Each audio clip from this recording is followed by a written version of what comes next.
নমস্কার, আশা করি ভালো আছেন সবাই। গৃহবধূর আরও একটি নতুন ব্লগে আপনাদেরকে স্বাগত। আমি গৃহকর্তা, আজ ভয়েসে রয়েছি আপনাদের সঙ্গে।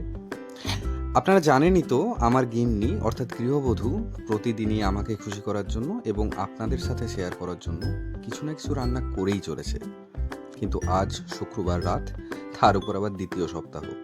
পরপর দুদিন ছুটি থাকার কারণে ব্যাংকার কর্তা হিসেবে গিন্নিকে বললাম, ছাড়ো তো, আজ তোমাকে আর রান্না করতে হবে না, বরং বাইরে থেকে কিছু খাবার অর্ডার করি।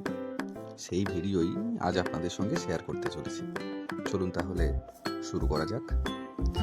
আপনারা দেখতেই পাচ্ছেন আমি খাবার অর্ডার করেছিলাম, সেটা অলরেডি চলে এসছে এবং প্যাকেটের উপরে ব্র্যান্ডিং দেখে আপনারা বুঝেই গেছেন আমি কোথা থেকে খাবার অর্ডার করেছিলাম। আমি ওয়াও চিকেন থেকে খাবার অর্ডার করেছিলাম। আপনারা দেখতেই পাচ্ছেন যে ওয়াও চিকেনের প্যাকেজিং কিন্তু যথেষ্ট সুন্দর। কি কি খাবার অর্ডার করেছিলাম আর তার কি কি দাম পড়েছিল এবং টেস্ট কেমন ছিল সবই আপনাদের সঙ্গে শেয়ার করব। সেটা জানার জন্য আপনাদেরকে পুরো ভিডিওটা দেখতে হবে, স্কিপ না করে। আপনারা দেখতেই পাচ্ছেন এখন যে আমি প্যাকেটটাকে ছিঁড়ে নেওয়ার পরে সেখানে 3টে প্যাকেট পেয়েছি। আমি 3টে খাবারই অর্ডার করেছিলাম। আচ্ছা, আপনারা বলুন তো এই 3টের মধ্যে কি কি খাবার থাকতে পারে? আপনারা গেস করুন। যদি গেস করতে পারেন তাহলে কমেন্টে জানান যে কি কি খাবার এর মধ্যে থাকতে পারে। প্যাকেটটা দেখে যথেষ্ট সুন্দর মনে হচ্ছে এবং আপনারা দেখতেই পাচ্ছেন যে ওয়াও চিকেনের প্যাকেজিং কিন্তু যথেষ্ট অ্যাট্রাকটিভ এবং দারুণ গ্রাফিক্স দেওয়া, দারুণ অ্যাট্রাকটিভ লুকস, এবং প্যাকেটটা থেকে যথেষ্ট সুন্দর একটা সুগন্ধও বেরোচ্ছিল। এত সুন্দর একটা সুগন্ধ যে ক্যামেরাটা করতে করতে আমার তো আর তর্স হয়েছিল না। তো যথারীতি আমি সব থেকে ছোটো প্যাকেটটা সবার প্রথমে খুলে নিলাম। এটা ছিল চিকেন পপকর্নের প্যাকেট। চিকেন পপকর্নটা খোলার পরে আমি দ্বিতীয় প্যাকেটটাতে যখন গেলাম সেটা দেখলাম ফ্রাইড চিকেন। দ্বিতীয় প্যাকেটটাতে কিছু একটা ছিল যেটা এখন আমি আপনাদেরকে বলবো না, বলবো একটু পরে। আপনারা কোয়ান্টিটিগুলো দেখতেই পাচ্ছেন, চিকেন পপকর্ন কতটা ছিল বা ফ্রাইড চিকেন কপিস দেওয়া হয়েছে। আর সব শেষের প্যাকেটটিতে আমরা নিয়েছিলাম বারবিকিউ চিকেন।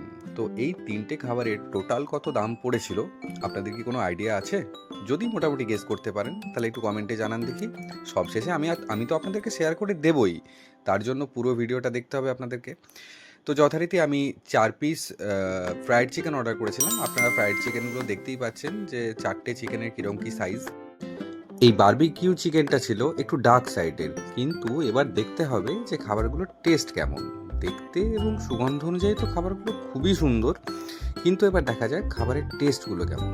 যদিও আমার সত্যি কথা বলতে এক দেখাতে খাবারের কোয়ান্টিটি একটু কমই মনে হয়েছিল। আপনারাই বলুন দেখি, সত্যি সত্যি খাবারের কোয়ান্টিটিটা কি একটু কমই মনে হচ্ছে নাকি না ওটা কি শুধু আমার মনে হচ্ছে? তো প্রত্যেকটা আইটেমই আমি আপনাদেরকে হাতে তুলে তুলে দেখাচ্ছি যে সাইজগুলো কীরকম। প্রথমে বারবিকিউ চিকেনটা হাতে তুললাম, তো সাইজটা কিন্তু খুব একটা বড় নয়। এবার দেখা যাক টেস্ট কেমন, টেস্টের কথা পরে বলছি। এরপর হচ্ছে ফ্রাইড চিকেনটা। ফ্রাইড চিকেনটা যথেষ্ট ক্রিস্পি ছিল, কিন্তু সাইজটা অত্যন্ত ছোট।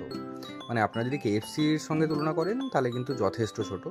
চিকেন পপকর্নগুলো তো ছোটো ছোটোই হয়, তবে 3টে আইটেমের মধ্যে এটাই আমার সব থেকে বেশি টেস্ট লেগেছে, চিকেন পপকর্নটা। কিন্তু এখানে কোনো পেরি পেরি বা আলাদা টাইপ কোনো মশলা দেওয়া ছিল না এবং নুনটাও একটু কম লাগছিল, সেই কারণে টেস্টটা যেন ঠিক এনহ্যান্স হচ্ছিল না। যাই হোক, এত বড় ব্র্যান্ডের একটা খাবার আমি কিন্তু আর একটু বেশি টেস্ট এক্সপেক্ট করেছিলাম। 3টে খাবার মিলিয়ে মোট আমার কত টাকা পড়েছিল আপনারা দেখতেই পাচ্ছেন এবং নামগুলোও আপনারা দেখতে পাচ্ছেন। আপনারাও জানান যে আপনাদের ওয়াও চিকেনের খাবার কেমন লাগে। যদি ভিডিওটা ভালো লেগে থাকে তাহলে গৃহবধূ চ্যানেলটাকে সাবস্ক্রাইব করে দেবেন। Thank you.